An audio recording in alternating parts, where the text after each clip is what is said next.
नमस्कार, आप देख रहे हैं 4 PM और मैं हूं आपके साथ निधि तिवारी। ऑपरेशन सिंदूर और आतंकवाद के खिलाफ भारत का पक्ष दुनिया के सामने रखने के लिए केंद्र सरकार ने 7 ऑल पार्टी डेलीगेशन को वर्ल्ड टूर पर भेजा है। इस हफ्ते के अंत तक सभी डेलीगेशन वापस लौट आएंगे और विपक्ष उनके लौटने के बाद अगले हफ्ते विशेष सत्र में इस मुद्दे पर बहस की मांग कर रहा है। उनका कहना है कि जब भारत का डेलीगेशन दुनिया के अलग अलग देशों में जाकर सब कुछ बता रहा है तो अपने देश के लोगों को बताने में समस्या क्या है। इसी को देखते हुए इंडिया ब्लॉक ने आज एक बड़ी बैठक की और 200 से ज्यादा सांसदों ने मोदी जी को पत्र लिख करके विशेष सत्र बुलाने की मांग की है। अब 543 कुल सांसद है। ऐसे में अगर 200 सांसद बाकायदा लेटर लिख के, मौखिक नहीं लेटर लिख करके साइन करके प्रधानमंत्री को सौंप रहे हैं तो जाहिर तौर पर सरकार को इस पर ध्यान तो देना पड़ेगा। ऐसे में सवाल ये है कि क्या सरकार संसद सत्र बुलाएगी या फिर नहीं बुलाएगी। आज इस पर चर्चा करेंगे। चर्चा में हमारे साथ मौजूद है प्रोफेसर अखिल स्वामी सर। सर बहुत बहुत स्वागत है आपका। तो सर सबसे पहले तो मैं ये खबर दिखाना चाहूंगी कि क्या कुछ चल रहा है। दिल्ली में इंडिया ब्लॉक की आज बैठक और ऑपरेशन सिंदूर पर विशेष सत्र की मांग, 200 से ज्यादा सांसदों ने पीएम को लेटर लिखा। तो ये सर पीएम मोदी को लेटर लिखा गया है और प्रधानमंत्री की ओर से अगर अब पीएमओ की तरफ से, उनके कार्यालय की तरफ से इस पर जवाब नहीं आ रहा है तो क्या वाकई में ये डेमोक्रेसी के लिए सही है और क्या अब सरकार इस पर अब संसद सत्र बुलाएगी? आपको क्या लगता है? जय संविधान। देखिए निधि, पिछले 11 साल से मोदी जी का शासन देखने के बावजूद अगर आप डेमोक्रेसी की बात कर रही हैं, आप संविधान की बात कर रही हैं, लोकतंत्र की बात कर रही हैं, तो आप ही कर सकती हैं, मैं तो नहीं कर सकता। देखिए, हमारे देश के प्रधानमंत्री मोदी जी विदेश में जाके विदेशी नेताओं से झप्पी लग सकते हैं, वो शेखों से झप्पी लग सकते हैं, यूएई में, कतर में, दुबई में, हर जगह जाके वो वहां लोगों से झप्पी लग सकते हैं। डोनाल्ड ट्रंप से झप्पी लग सकते हैं, मेलोनी से झप्पी लग सकते हैं, शी जिनपिंग से झप्पी लग सकते हैं। भारत के विपक्षी नेताओं से वो झप्पी नहीं लग सकते। उनका तो समूल नाश करने का उन्होंने प्रण ले रखा है। और लोकतंत्र की बात करना, पिछले 11 साल में जिस प्रकार से लोकतंत्र और संविधान की हत्या हुई है, उसमें आज के तारीख में लोकतंत्र की बात करना मेरे ख्याल से हास्यास्पद। लेकिन ये बात बिल्कुल, देखिए, विपक्ष की जो मांग है वो बिल्कुल जायज। 1962 में वॉर के समय संसद सत्र बुलाया गया था। कारगिल के बाद अटल जी ने संसद सत्र बुलाया था। और ये जब बिल्कुल ये सही बात है कि विदेश में जाके जब आप एक्सप्लेन कर रहे हैं भारत की पोजीशन को, हमें ये पता चलना चाहिए, देश को पता चलना चाहिए, संसद को पता चलना चाहिए, केवल मोदी जी को नहीं पता चलना चाहिए। जैसे ये खबर है कि 7-8 तारीख को मोदी जी बड़ा एहसान करेंगे, विदेशी डेलीगेशन से मिलेंगे और उनसे जानेंगे कि उन्होंने क्या पाया, क्या खोया।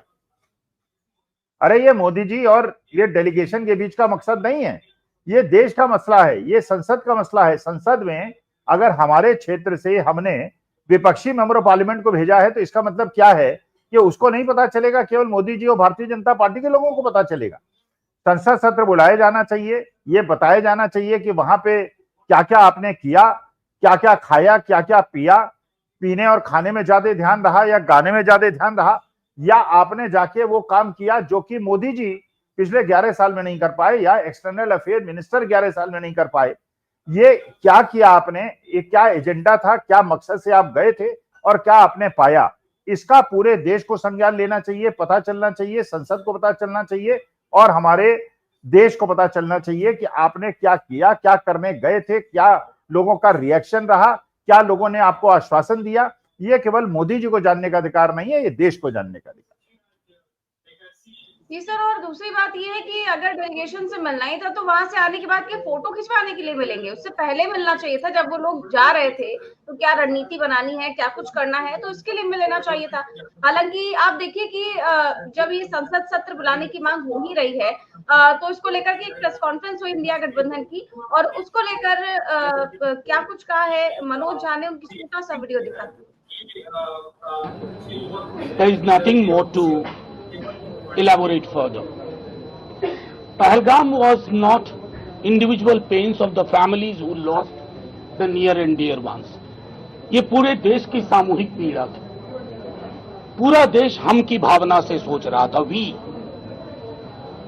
और उसके बाद ऑपरेशन सिंदूर। हम की भावना से सोचने के बावजूद कुछ चिंता के लक्षण हुए। एक दुनिया का एक देश के राष्ट्रपति सरपंचाई प्रतिदिन कर रहे हैं, 13 बयान 15 दिनों में, और वो बयान कोई सरकार आहत हो या ना हो, कोई पॉलिटिकल पार्टी आहत हो या ना हो, हिंदुस्तान की भावना को आहत करता है।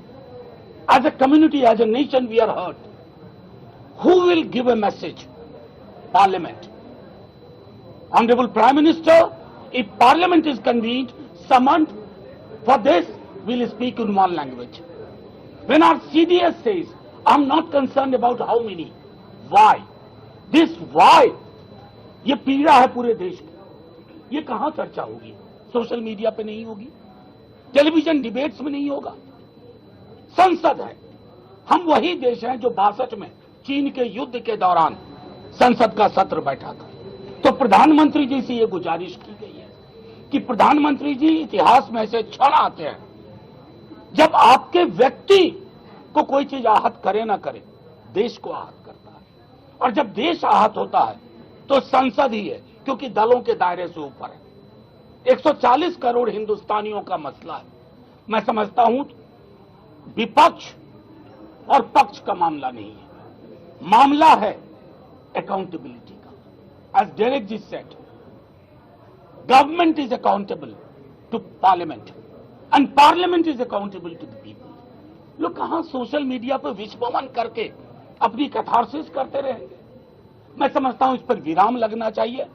Thanks to you all, thank you so much my colleagues, my friends.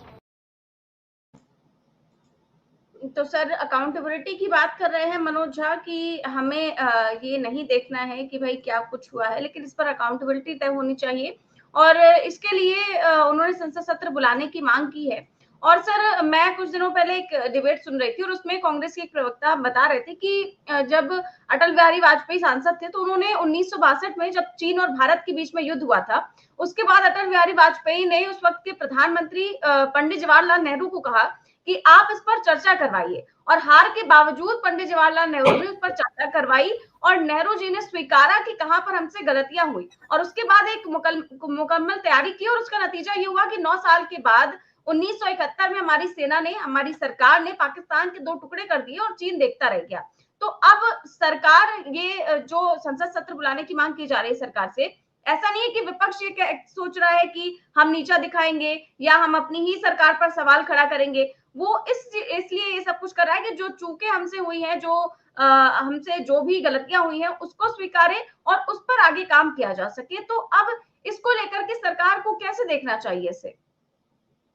भाई देखिए, जो पंडित जवाहरलाल नेहरू का जमाना था 1962 का, अगर उस समय समाचार पत्र भी इतने ज्यादा नहीं हुआ करते थे, सोशल मीडिया का तो प्रश्न नहीं उठता।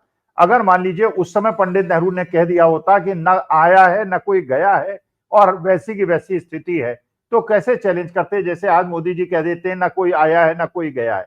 देखिए, पंडित जवाहरलाल नेहरू एक ठोस डेमोक्रेट आदमी थे, लोकतंत्र में विश्वास करते थे, इसलिए उन्होंने कहा कि बिल्कुल अटल जी का, महावीर त्यागी का और बाकी विपक्षी दलों के सदस्यों का ये बिल्कुल जायज बात है कि देश को पता चलना चाहिए, ये भी क्योंकि देश हमारा साझा देश है, ये 142 करोड़ों का देश है। ये पंडित जवाहरलाल नेहरू का या अटल बिहारी वाजपेयी का या इंदिरा जी का या राजीव गांधी का या मोदी जी का या राहुल गांधी का देश नहीं है।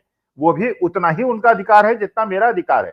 जैसे हमें ये पता चलना चाहिए कि वास्तविकता में कहां क्या हुआ, कैसे किया गया, जो जयशंकर ने कहा वो ठीक कहा या उचित कहा,